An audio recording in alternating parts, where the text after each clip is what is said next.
Okay, so I'm going to try this again. My phone died right in the middle of doing this page. So we're going to go back to this. So here we have a heptagon, and the center of the heptagon is marked.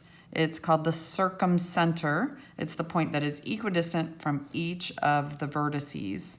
So I have marked each vertex, and I put the little hash mark there to show you that each vertex is the same length.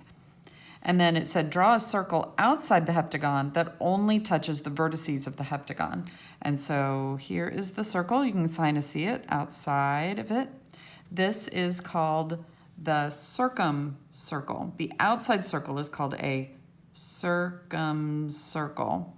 And if you know anything about history, you know that to circumnavigate the globe meant that an explorer was going to get on a ship and sail all the way around the world. It was a huge achievement when it happened. And so if you remember that to circumnavigate the globe means to go all the way around it, then the circumcircle makes sense. Draw a circle inside that only touches each side of the heptagon at its midpoint. Okay, so this is what we're talking about. The circle that touches each side, each line segment that makes up our heptagon. If we have a circle inside, and it would be great if I was using a compass, but I'm not, so sorry about that. I'll make it look approximately correct.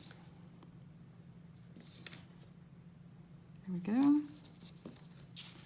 So we have a circle that's outside and we have a circle that's inside. The one outside is touching each vertex, and the one inside is touching the middle or the center of each segment that makes up the heptagon.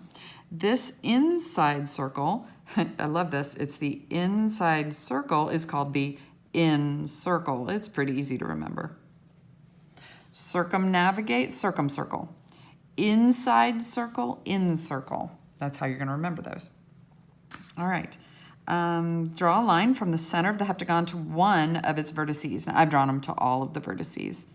This is called the radius of the polygon. So like the radius of a circle, that's the radius of the polygon from the center out to one of its farthest points.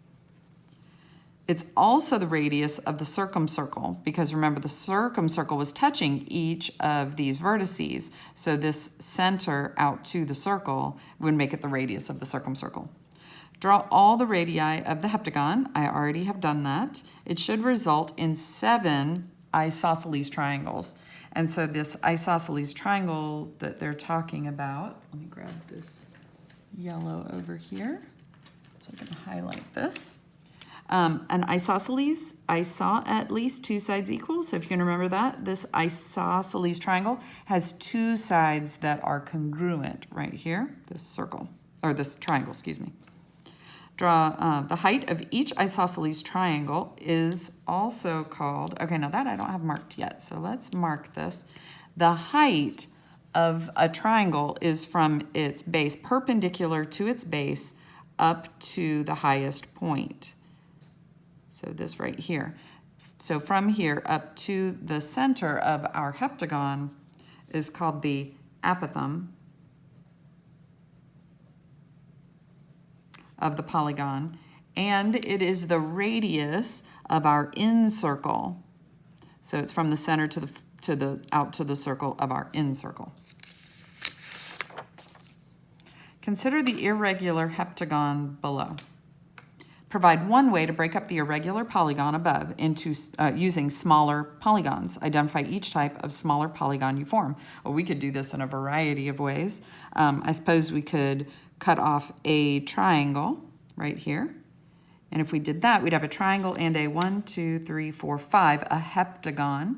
We could cut it here, and we'd have 1, 2, 3, 4, a quadrilateral.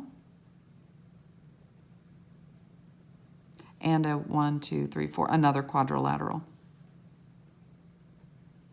But there are a variety of ways we could have done that, right? Rectangle ABCD was cut to create pentagon AQRPD. So here's AQRPD, 1, 2, 3, 4, 5 sides. There's our new pentagon that formed. If the measure of angle PRQ, so that's this angle right here, is 71 degrees. And the measure of PRC, so PRC is this one right here, and the measure of angle QRB are the same. So we have the measure of angle PRC is equal to the measure of angle QRB, so these would be the same. Verify the sum of the interior angles of pentagon AQRPD using two different methods. Justify your answer. Okay, so we're going to see if we can come up with some more angle measures. So first of all, this is a rectangle, so we know this is 90 degrees, and so is this, and so is this, and so is this. And we know this is 71 degrees, and we know that this sits on a line. So we have three angles together that equal 180 degrees. Two of them are equal to each other, and then you have this 71 right here. So we have 180 degrees minus 71 degrees leaves us 109 degrees to be split equally between these two angles. So we're going to divide 109 into two equal pieces, and we get 54.5 degrees. So this is 54.5, not a lot of room to write it. This is also 54.5.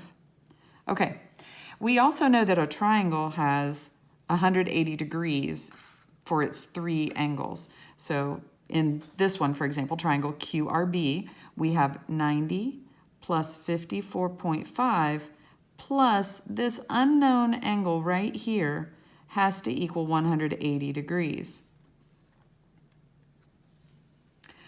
So if we add these up together, we get 144.5 degrees plus x equals 180. And if I subtract off the 144.5 degrees, our missing angle right here is 35.5 degrees. All right, so this then is 180 degrees right here, and 35.5 degrees makes up one of the linear pair, and so this other angle right here is equal to 144.5.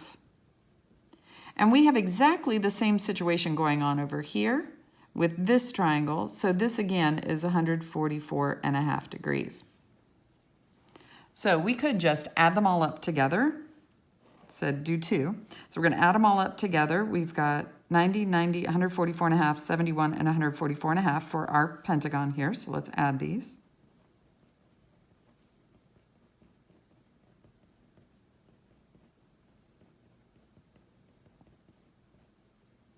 And this equals 540 degrees. So adding them all up together, there we go. But the other thing we can do is what we showed earlier, where we could use our formula that says if you have 5 sides, you can take away 2 and multiply that by 180. Remember, we have triangles we can form. Let's start from here and go 1, 2, 1, 2, 3 triangles. In fact, I'm going to go ahead and draw them for us so we can see them. 1, 2, 3 triangles. So the formula was whatever the number of sides minus 2 times 180 gives us the sum of the angles, of the interior angles of a polygon. This one happens to have 5 sides, which forms 3 triangles, and I just showed you the 3 triangles that are here. And 3 times 180 degrees is 540 degrees. So we've got 2 different ways that we've shown what the sum of the interior angles are.